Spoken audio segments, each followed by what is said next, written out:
All right, happy day. We are diving into spring cleaning, getting into all of those hard to reach spaces. I don't know about you, but especially when March hits, or truthfully, the biggest thing is like when the weather changes and you feel like hopeful, like, man, it's gonna be warm now. Like, we got this. It's gonna be great. Of course, where I live, we get like 2 perfect spring days, and then it's just really, really wet for like a month and a half. But I get this new sense of energy. It's kind of like refreshed energy, and I just want to clean all the things. What is it? What's on your spring cleaning list? What is something that, like, maybe this year it's different, but what is something on your spring cleaning list this year? Or what's something that's typically on your spring cleaning list? What things do you feel best after you've like had a good spring cleaning of it? You know, is it like a deep cleaning of your house? Is it donating clothing that you're just like, you thought for sure you were gonna like wear, but you're just honestly never gonna wear again? Is it starting a new fitness or wellness regime? Like, what is it that makes this spring for you? What makes it spring for you? And what defines your version of spring cleaning? Just want to know. I'm nosy. I just want to know. I want to know what that is for you. For me, it is about like removing layers. It's about cleaning. We always have some kind of a project going on. So we have a little home renovation project happening right now. Actually, we almost always have something going on. But it's more about like looking at the outdoors and playing more outside after a very long winter. Although this past year has been not typical. I've been outside just about every day because of fitness classes. So I've seen every sort of element this year. It's whole past year. But anyway, just want to know what it is. What does spring cleaning mean to you? All right, so we have covered a few different topics. Like I wanted to do with this spring cleaning series, I really wanted to dig deep and get into some of those hard to reach spaces. So we talked about your desktop, your devices, all of those different things that kind of go beyond the typical like donate clothing, deep clean your house, drink more water. And I could talk about those things, but we always talk about those things. So I wanted to get into some different spaces. And today's topic is spring clean your mind and body. Now, I could get into things like drink more water and eat more leafy greens and get adequate sleep and add more movement to your day.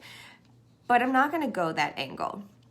I always talk about those things. And of course, if that is meaningful to you in this season, especially as, you know, depending on where you live, like where I live in the mid-Atlantic, it's, you know, more vegetables are coming, you know, asparagus is available now. You're starting to be able to get more local produce, and that just makes you feel lighter, makes you feel better.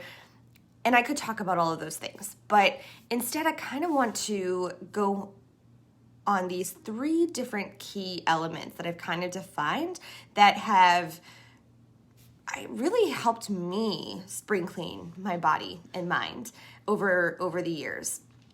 And I am not a quick fix person. If you're looking for a secret or a magic pill, you're not going to find it here. I love hard work. I am all about grit.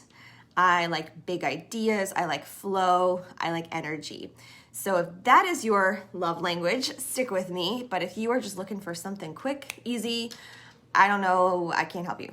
That is not what I'm all about. I'm about good, hard, old-fashioned work. So I want to focus on these 3 kind of key ideas that lead to a refreshed, renewed spring cleaning of the body and the mind. Your environment, your rituals, and something I like to call the one thing. All right, we're going to dive into all of those things. But before we dive into those topics, it's really important to understand where you are right now.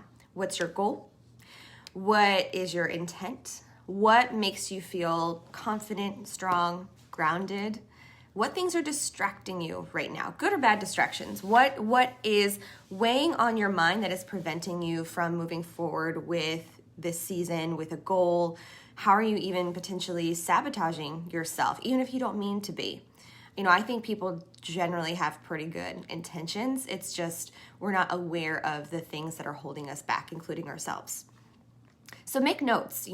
I'm such a big proponent of journaling, writing down. It doesn't have to be writing pages and pages and pages every evening, but just jot down a few words. How are you feeling that day? Make a note when you're feeling really happy. Make a note when you're feeling anxious. Make a note when you're feeling excited or content, or just everything kind of hit the mark today. Make those notes. What are you doing in those moments when those feelings happen? Are you with anybody? What's the weather like? What season is it? That definitely plays a role. Keeping that daily journal, in reviewing your entries is a good way to kind of assess how are you? How are you doing? What patterns or things have you noticed that lead to you feeling stronger, confident, and more in charge of your day and your week and this season? So from all of that, when you're ready with a clear goal in mind for the season, something to act on, something to move forward with, here are kind of my top ingredients for spring cleaning: getting out all of the dust in this mind and body and being able to move forward to accomplish your goal. All right, so the first one is environment. By this, I mean first the physical space around you. So your actual workspace, your play space, your home, your whatever physical space surrounds you. And I also mean your network of groups and individuals that surround you. So two big things to environment: your physical space and also the people and groups that you surround yourself with. My biggest tip for spring cleaning your environment is to recognize or create your space and protect it with boundaries. Now, I know boundaries have a good and a bad. I think boundaries are starting to take a good positive turn where people are like, yes, I need those. I've heard I need those. Those are good. But I know for some people, I've had conversations, they feel like boundaries are selfish. They might be, but at the end of the day, you're the only one looking out for you. Yes, you have people who appreciate you and adore you and love you and cherish you, but at the end of the day, you're the only one that looks out for you 100% of the time. So you got to protect yourself. And one of the ways that I like to do that is to create some boundaries. Your time and energy are important, especially as we move into these new seasons.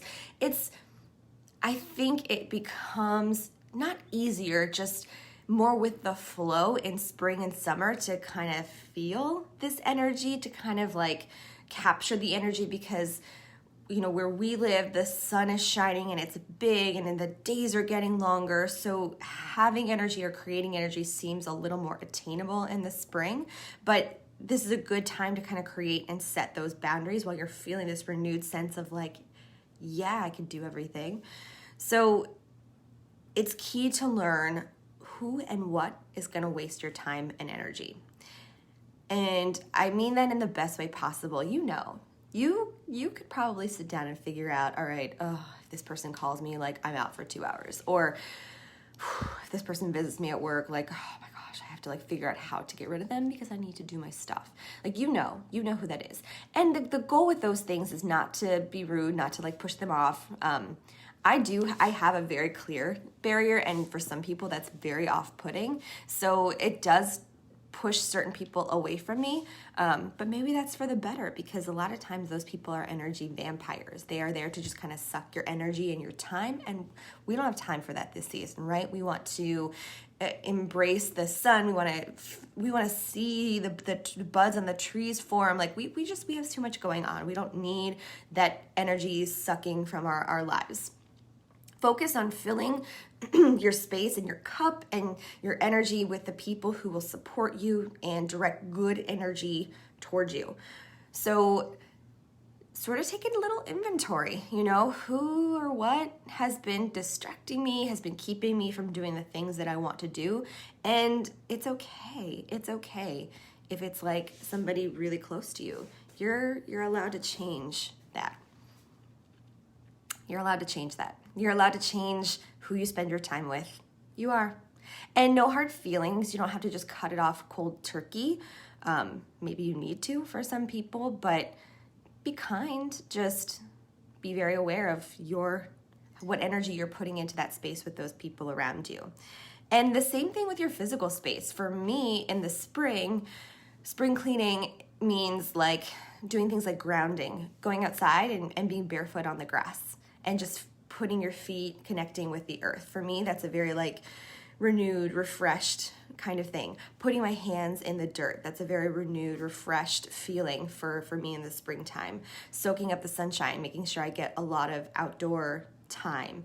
I like to walk my dog, but times that are not just, set like, okay, I have to walk my dog because she needs a walk, but times that I'm just outside for myself. And I'm outside because I'm teaching fitness classes, but time that is just yours. 5 minutes. It doesn't even have to be like a very long time. So maybe it's watching a sunrise or a sunset or having my first cup of coffee outside, something like that. But in this environment, spring cleaning, you're recognizing what is worth your time and energy, what people to surround yourself with, and becoming more aware of the environment, getting outside, spending more time in the sunshine, touching the soil, putting your feet on the grass, that kind of thing. For me, that is like the ultimate spring cleaning with the environment. All right, so that's one. I have two more.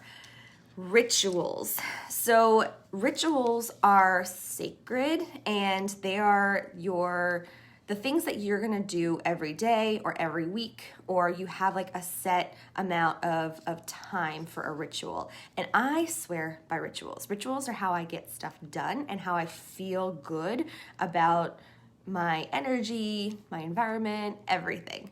So rituals should be sacred and meaningful to you. And I love the new season to kind of like take a look at the rituals that I'm doing. Are they serving me? Do I, have any habits that I'm kind of sabotaging myself? What things am I doing daily? Because it's in your daily things that's how you're going to shape your life. The secret to your success is found in your daily habits. I like to call them rituals because then it seems more like a ceremony, like my morning coffee. Beyond brushing your teeth is like a habit, right? Or applying, night cream or whatever it is that women do. I don't know. These are actions and functions that allow you to be the human that you desire. That's what your rituals are. Actions and functions that allow you to be the human that you desire.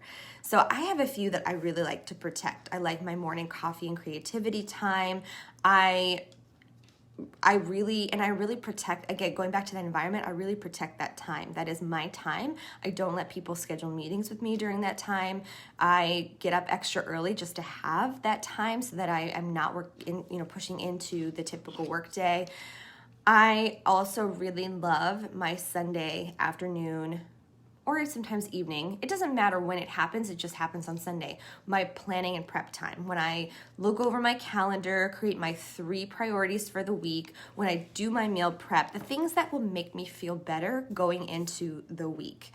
That is a sacred ritual time for me. So looking at those spaces, maybe you have 5 minutes. Maybe time is just not available for you in this season of your life. But if you really want to take a good look at, if you're just feeling drained and you just want more energy, you need to take a good look at how you spend every single day and realize that, aside from if you have a tiny newborn infant or a tiny toddler, your time is yours and you are allowed to protect it. You're allowed to protect it.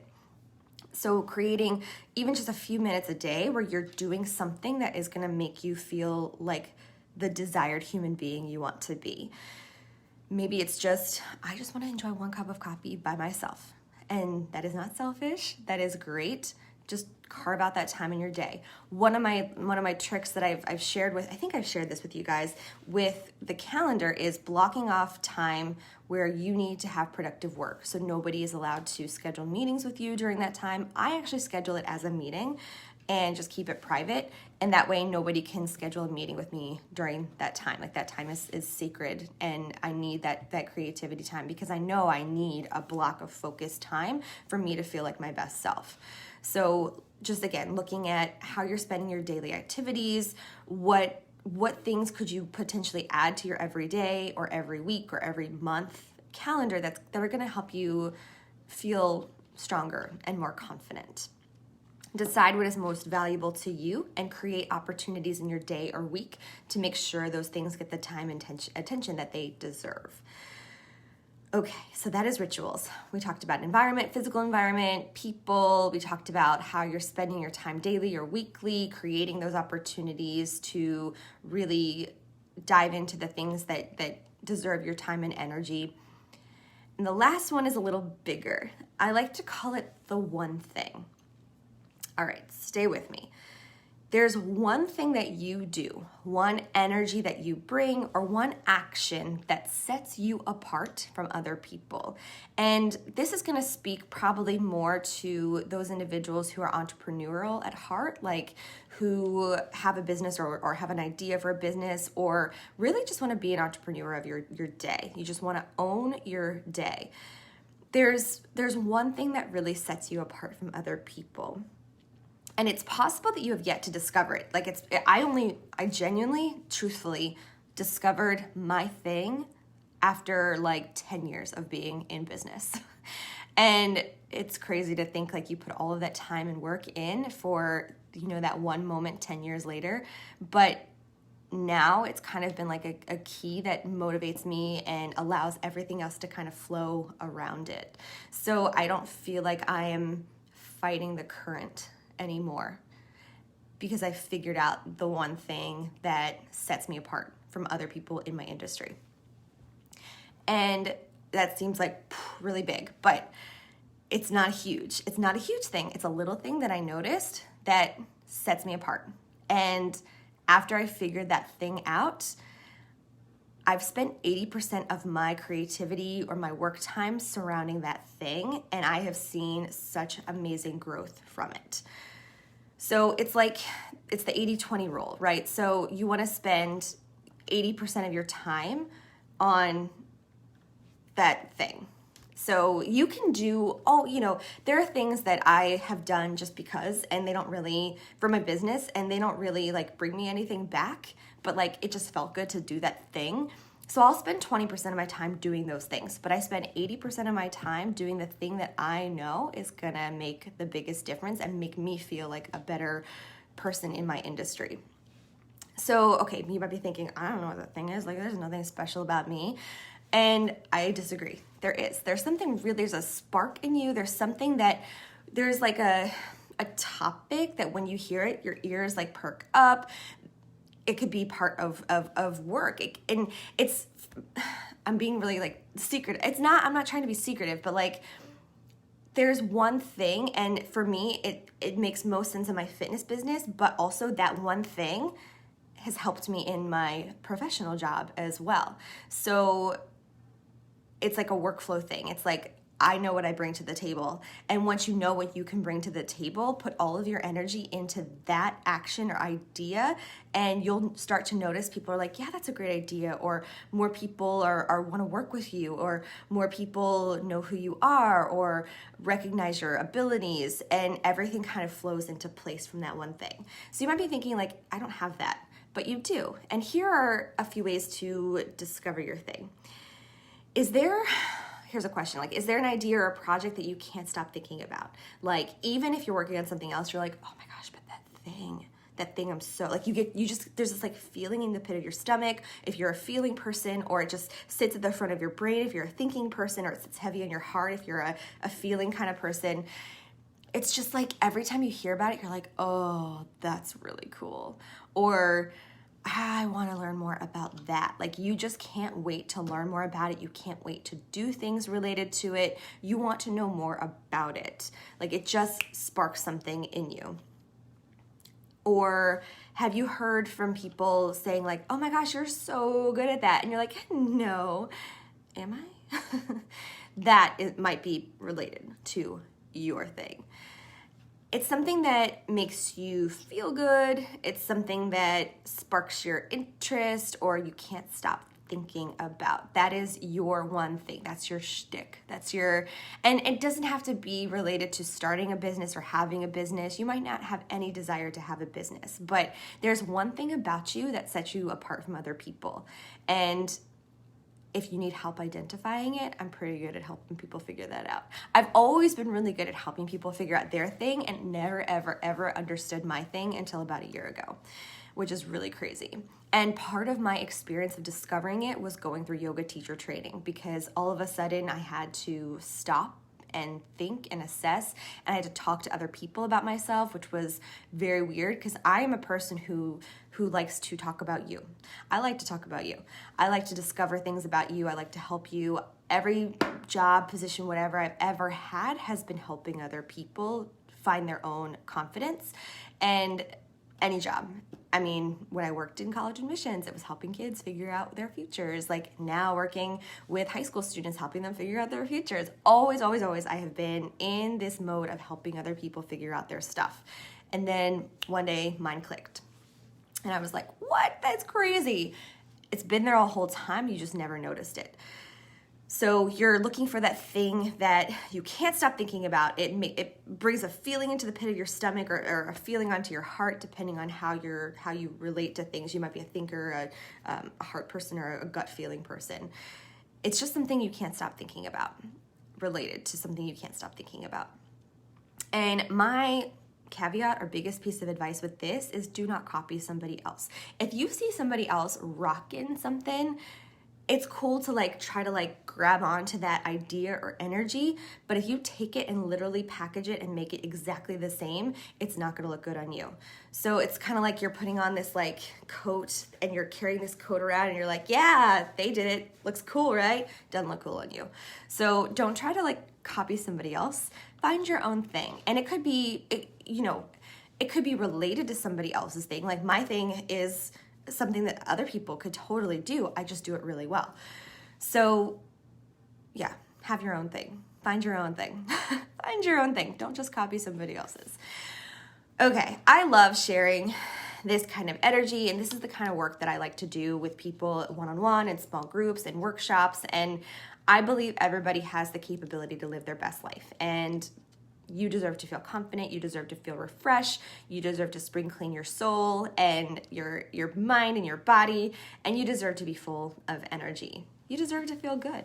So thank you for joining me on this spring cleaning journey. And I hope that it's been helpful or enlightening for you, or it has made you think need to clean out that closet. Whatever it is, whatever that is, this is just a really good time to assess and to understand what is impactful to you, what is worth your time and energy, and yeah. Thank you. I'm so excited. I love doing series, and we have another series coming up. It's called Spring into Action. So for the month of April, I am diving into a different action topic, things that you can take action on in your life. So now we're kind of in this mode of cleaning, moving things around, refreshing. Now it's time to take action. So we go from planning and thinking and preparing to taking the action. Thank you so much. Have a wonderful rest of your day or evening or week whenever you are tuning into this. And I look forward to sharing more and learning more from you, hearing about your spring cleaning rituals and things that you're doing right now. Bye.